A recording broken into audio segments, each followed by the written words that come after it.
Njëherësh me dëshminë e bashkëpunëtorit të drejtësisë Amarildo Nikolli, SPA ka përdorur si provë mbështetëse dhe deklarimin e gruas së Nikollit, Giovanna Nikolli, e cila u bë e famshme në rrjetet sociale për përplasjen e saj me vrasësinë me pagesë Nureddin Dumani.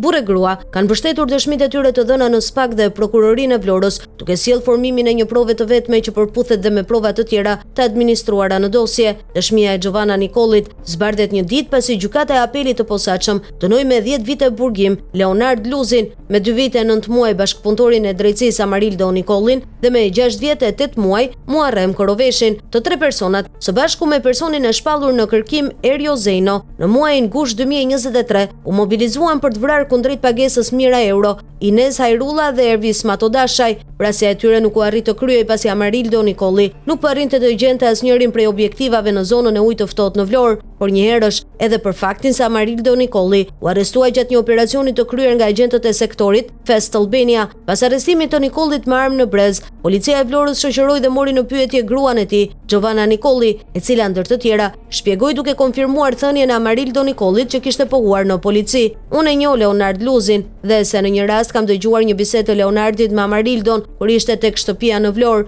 ku Leonardi i kërkonte që nëpërmjet Amarildos të vriste 2 persona që ai i quante Ini dhe Qorri, ka deklaruar në polici Giovanna. Më tej ajo ka dhënë shpjegime edhe për situata të ndryshme rreth marrëdhënies që 4 personat kishin krijuar me njëri tjetrin. Gjithashtu gjatë qëndrimit tonë në Vlorë ka mësuar se Leonardi kishte edhe 2 shok të quajtur, njëri me pseudonimin Fshatari dhe një tjetër që quhej Erjo. Erion e mbante më afër dhe duhet ta kishte kushëri, ndërsa Fshatarin e mbante pak më larg. Këta 2 persona vinin çdo mëngjes tek shtëpia në Vlorë dhe pinin kafe. E merrnin poshtë tek lokali dhe ngjiteshin sipër tek shtëpia jon. Mbanin armë pistolet si Leonardi, Fshatari dhe Erjo. Këto gjëra unë i kam dëgjuar nga Erjo, Daku dhe Fshatari. Fshatari dhe Erjo kishte raste që pastronin armët në shtëpinë tonë kur rrinim në Vlorë. Ka pohuar në polici Giovanna Nikolli. Të njëjtën dëshmi ka dhënë edhe Amarildo Nikolli, i cili veç deklarimit dorëzoi dhe telefonin tek policia duke sjellë zbërthimin e mesazheve të komunikimit mes tij, Leonard Luzit dhe Muharrem Koroveshit.